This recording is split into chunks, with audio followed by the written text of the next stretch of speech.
ایک نئے ویلاگ کے ساتھ آپ کے سامنے پیش خدمت ہیں، اور ساتھ میں آپ کو بتا دیتے ہیں کیونکہ ایک بڑا شور برپا ہے. فاروق حبیب نامی شخص ہیں، پاکستان تحریک انصاف کے بڑے ایکٹیو ورکر رہے ہیں، ان کے MNA رہے ہیں، اور پاکستان تحریک انصاف کے چیئرمین کے بڑے ڈیفینڈر آف رائٹس رہے ہیں.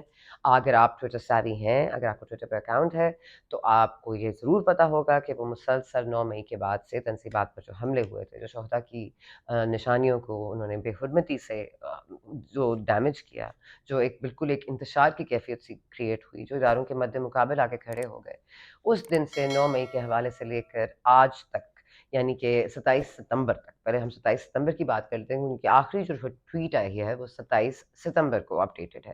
27 ستمبر کو وہ ہیرو بنا رہے ہیں عمران خان صاحب کو، اور کہہ رہے ہیں کہ عوام کو ان لوگوں کی پریس کانفرنسز سے نہیں ٹریپ ہونا ہے، نہ ہی ان لوگوں کو ان پر تکیہ کرنا ہے جو پارٹی سے علیحدگی کا اختیار کر رہے ہیں، یا پھر پارٹی کو چھوڑنے کا، یا پھر سیاست ہی چھوڑ دینے کا. اور انہوں نے کہا پریس کانفرنسز اور یہ لوٹے بازی نہیں چلے گی. اب 27 ستمبر اور 9 مئی بیچ میں آتے ہیں 160 دن. ہم یہ جاننا چاہتے ہیں کہ فاروق حبیب صاحب کو 160 دن میں ایسا کیا میک اوور پلان ہو گیا کہ ان کے دل دماغ پہ ایک دم سے سایہ سا آ گیا، یا ان کے اوپر حقیقت کا ادراک ہو گیا، یا ان کو اچانک سے یہ احساس ہو گیا کہ ان کو یہ سب کچھ بتا دینا چاہیے اور یہ ریاست کے خلاف ہے. اور اب جو کل انہوں نے پریس کانفرنس کی اس میں کچھ بنیادی موقف ہیں، اس پہ ایک ایک کر کے بات کر لیں گے، لیکن سب سے پہلے بات کر لیتے ہیں راجہ ریاض صاحب کی. آج ایک انٹرویو میں راجہ ریاض صاحب نے مجھ سے فرمایا کہ میں نے بولا کہ اب آپ فاروق حبیب صاحب کی واپسی پہ کیا کہیے گا، تو انہوں نے دو چیزیں کہیں جو بڑی اہم ہیں. ایک یہ کہ فاروق حبیب ایک کاؤنسلر تک کی سیٹ نہیں جیت سکتے. MNA تو بہت دور کی بات ہے، تو ان کو کسی نے بنا دیا، یہ بن گئے، تو یہ خام خیالی میں نہ رہیں کہ ان کا کوئی پولیٹیکل سٹینڈنگ ان کی ہے.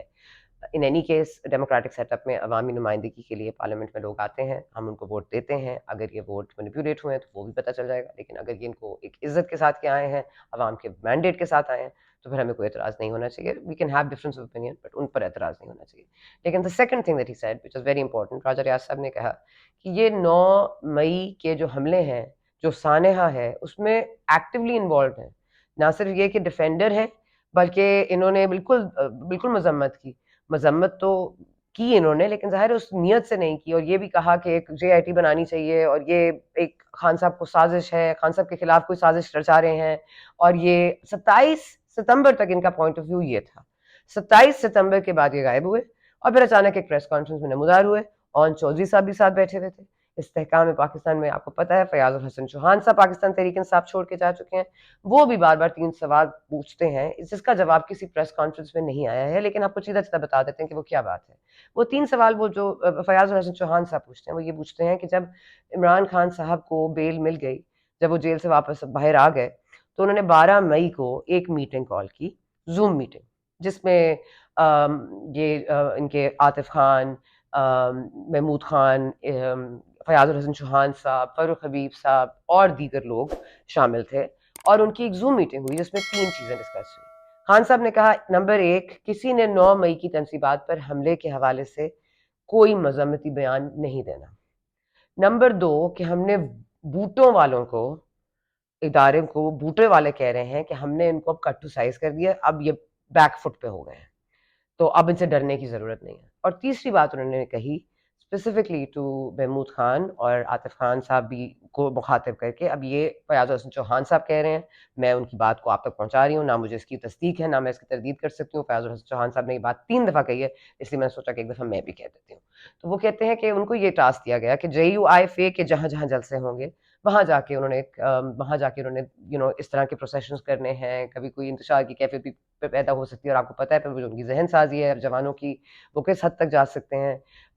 ابھی آپ دیکھ لیں مراد سعید کا گھر پہ چھاپہ مارا گیا، اس میں کلاشنکوف 2 نکلی ہیں، کچھ گنز نکلی ہیں، کوئی آپ ان کا ایک ان رجسٹرڈ وہیکل کے اندر ان رجسٹرڈ آپ کی ایک ویپن پڑا ہے، ایک پسٹل ہے، اس میں گولیاں پڑی ہیں. مطلب یہ کس قسم کے لوگ ہیں اور یہ کس قسم کے اقدامات کرتے ہیں. ایک سیاسی آدمی کے پاس اس قدر ویپن کیوں ہے؟ اور اگر یہ ویپن اس کے پاس ہے تو وہ آخر کس کے خلاف ہے؟ وہ ویپن کس کے خلاف استعمال ہونا ہے؟ اور وہ ویپن جو استعمال کرنے والا ہے وہ ہے کون؟ کیا وہ کوئی گارڈ ہے؟ کیا ان کا کوئی باڈی گارڈ ہے؟ کیا ان کو کوئی طالبان کے لوگ پروٹیکٹ کرتے ہیں؟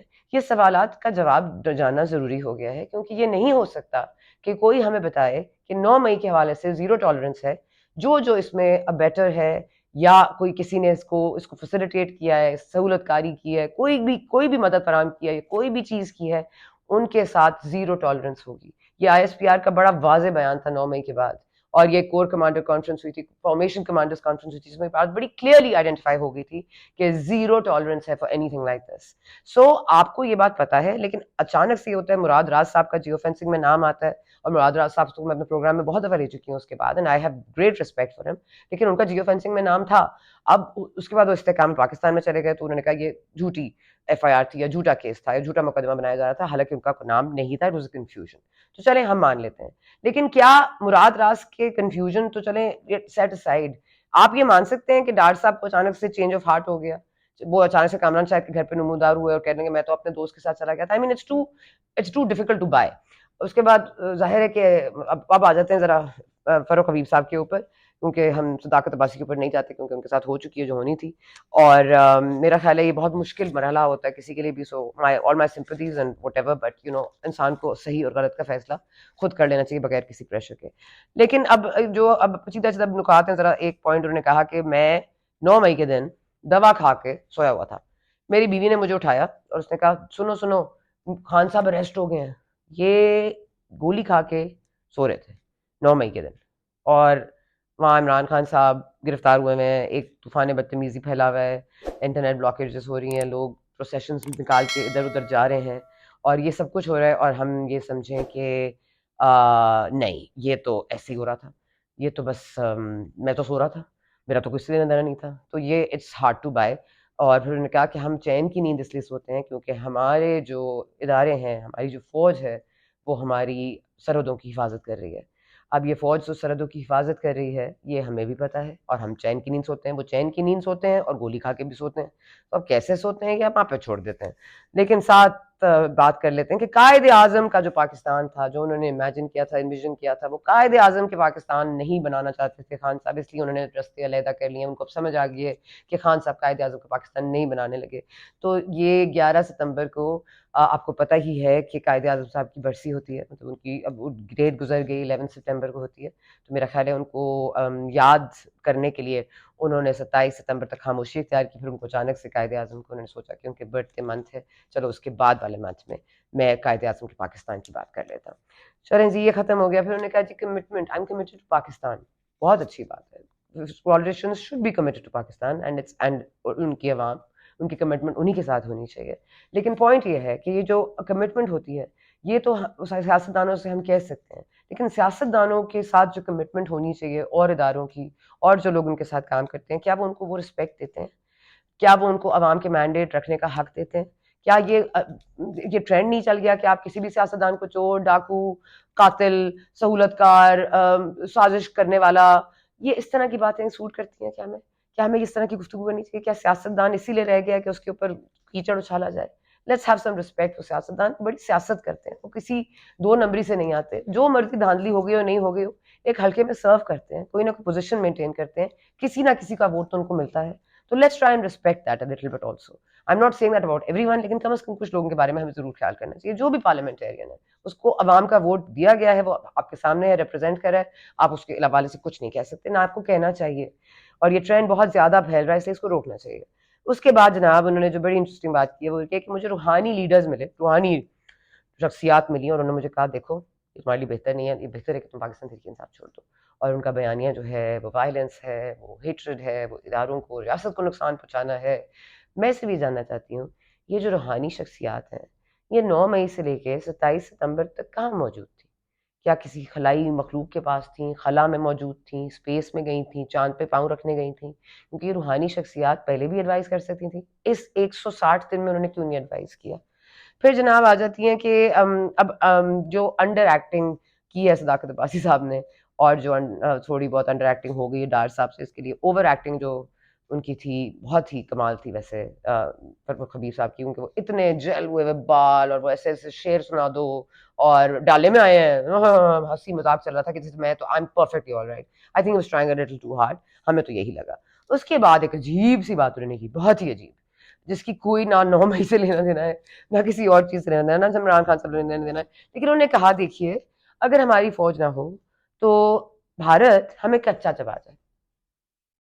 نئی بات ہے نا آپ کے لیے، آپ کو نیا نیا پتہ چلا ہوگا، ہمیں تو شاید یہ پتہ ہی نہیں تھا، ہمیں تو پتہ ہی نہیں تھا کہ ہمارے اکراس دا بارڈر ایک ٹینشن ہے، اور ہماری فوج جو ہے ہم اس کو ایک بجٹ دیتے ہیں، ایلوکیٹ کرتے ہیں، ان کو ہم آئیڈیلائز کرتے ہیں، ہم ان کی قربانیوں کو سراہتے ہیں، ہم شہداء کی نشانیوں کو اپنے لیے ایک نشان عظمت بنا کے رکھتے ہیں، اس کو ایک عزت کی نگاہ سے دیکھتے ہیں، اس کو ہم ریسٹور کرتے ہیں، ہم اس کو توڑتے نہیں ہیں، ہم اس کو جلاتے نہیں ہیں، ہم اس کو اٹھا کے اس کے اوپر کچھ مارتے نہیں ہیں، ہم کسی کی وردی ڈنڈے پہ لٹکا کے ٹانگتے اس کو نچاتے نہیں ہیں. یہ بات ہمیں پتہ ہے فاروق حبیب صاحب. کیا ہی اچھا ہوتا کہ 9 مئی کے بعد آپ نے بھی یہ بات کہی ہوتی، نہ کہ 27 ستمبر تک آپ خاموش رہے ہوتے اور پھر آپ نے یہ پورا بم ہمارے پر پھوڑا ہوتا. لیکن ابھی بھی اگر ان کے دل میں کوئی بات رہ گئی ہے تو ہمارا پلیٹ فارم موجود ہے، ضرور آئیں. اگر کوئی دل میں بات رہ گئی ہے اور انہوں نے پریس کانفرنس میں نہیں کی، اور جو باتیں نہیں کی اسپیشلی وہ اگر وہ آ کے کرنا چاہے تو ہمارا پلیٹ فارم حاضر ہے. اگلے ولاگ کے لیے